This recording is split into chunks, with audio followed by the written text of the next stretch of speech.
Oke, gengs. Kali ini kita akan membahas sebuah tragedi yang terjadi di masa Orde Baru, yaitu tragedi Simpang KKA Aceh. Tragedi Simpang KKA juga dikenal dengan nama Insiden Dewantara atau tragedi Krueng Geuke. Adalah sebuah peristiwa yang berlangsung saat konflik Aceh pada tanggal 3 Mei 1999 di kawasan Dewantara, Aceh. Saat itu pasukan militer Indonesia menembaki kerumunan warga yang sedang berunjuk rasa memprotes insiden penganiayaan warga yang terjadi pada tanggal 30 April di Cutmurong, Lok Sumawe. Lagi-lagi guys, selalu konflik-konflik yang terjadi di masa Orde Baru pasti melibatkan tentara. Dan sebagai bentuk pembungkaman dari para aparatur pemerintahan ini kepada rakyatnya yang melakukan protes, ataupun ada insiden-insiden yang terjadi di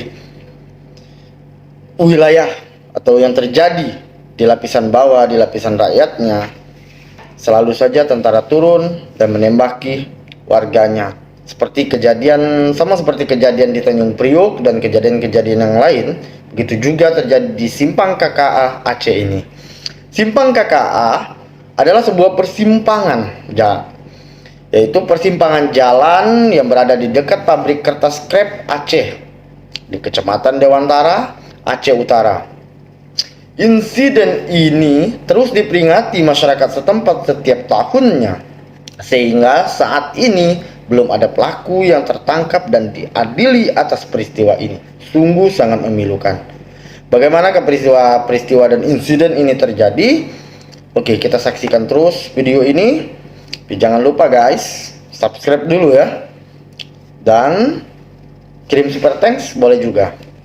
Dan bagi teman-teman sobat Malmul yang ingin berbagi cerita ataupun punya cerita-cerita yang ingin kita bahas dan mungkin belum kita bahas, silakan layangkan email ke malmul536@gmail.com ataupun ke nomor WA kita 082184467109. Mau bekerja sama juga sangat boleh.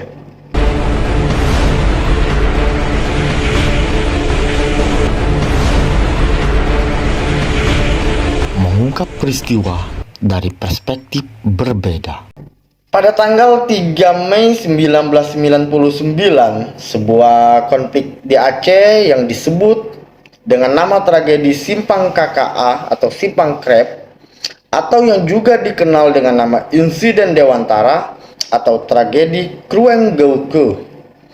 Tragedi Simpang KKA yang terjadi di Kecamatan Dewantara, Aceh bermula dari kekerasan yang dilakukan oleh aparat TNI.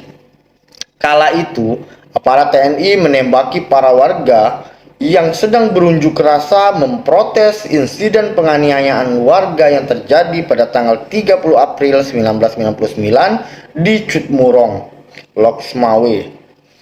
Peristiwa tragedi Simpang KKA melibatkan 23 orang meninggal dunia dan 30 orang luka-luka.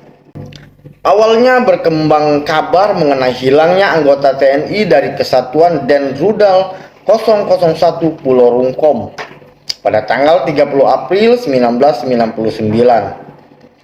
Anggota tersebut diklaim menyusup ke acara peringatan 1 Muharram yang diadakan warga desa Cutmurong. Klaim ini diperkuat dengan kesaksian warga yang sedang mempersiapkan acara ceramah maghrib tersebut. Pasukan militer Datasemen Rudal menanggapi hilangnya anggota tersebut dengan melancarkan operasi pencarian secara masif yang melibatkan berbagai kesatuan termasuk Brigadir Mobil atau Brimob.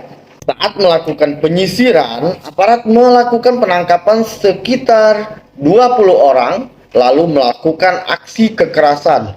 Para korban mengaku dipukul, ditendang, dan diancam oleh aparat.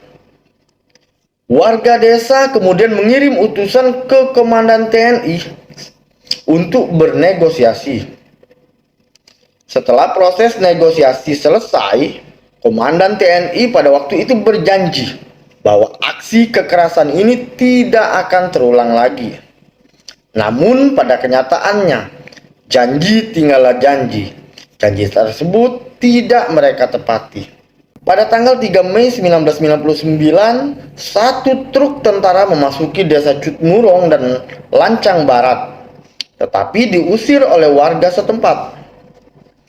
Kedatangan mereka ke desa Cutmurong lantas membuat warga setempat merasa marah karena janji mereka tidak ditepati. Alhasil, desa Cutmurong melakukan aksi unjuk rasa untuk menuntut janji yang diberikan oleh Komandan TNI. Pada siang hari, para pengunjuk rasa berhenti di persimpangan Kertas Krep Aceh atau KKA, Kerueng Geu Kueh, yang tepatnya berdekatan dengan markas Korem 011. Warga kemudian mengirimkan 5 perwakilan untuk berdiskusi bersama dengan Komandan TNI. Nah, sewaktu diskusi sedang berlangsung, tiba-tiba sejumlah tentara yang mengepung warga semakin banyak. Warga pun mulai melempari batu ke markas Korem 011 dan membakar 2 sepeda motor yang ada di sana. Setelah itu, 2 truk tentara dari Artileri Pertahanan Udara atau Arhanud yang dijaga oleh Detasemen Rudal 001, Lila Wangsa dan Yonif 113 Jaya Sakti datang dari arah belakang dan mulai menembaki kerumunan pengunjuk rasa. Setelah insiden Dewantara, beberapa kantong berisi mayat yang diberi pemberat batu ditemukan di dasar sungai.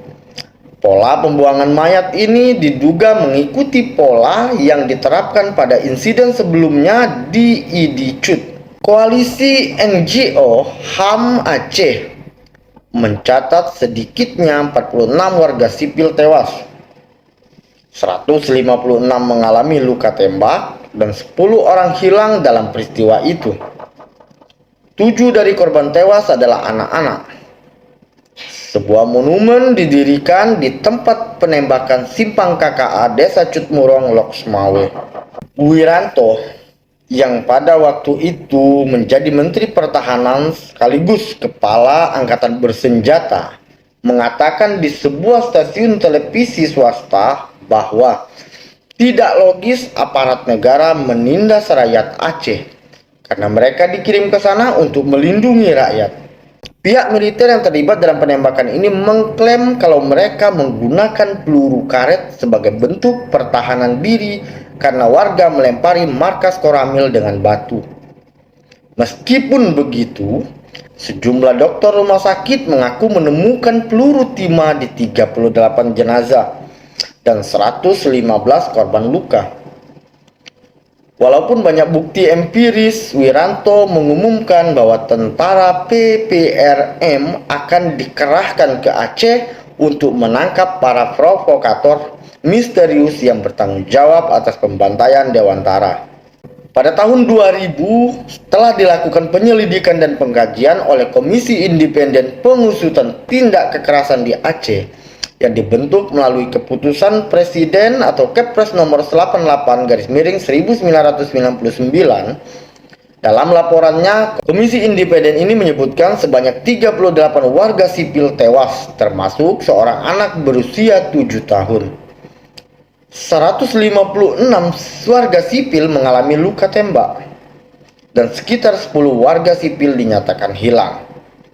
Namun sampai sekarang belum ada penyelesaian secara hukum untuk kasus ini. Oke gengs, seharusnya peristiwa-peristiwa seperti ini tidak terjadi lagi di negara kita, yaitu Negara Kesatuan Republik Indonesia.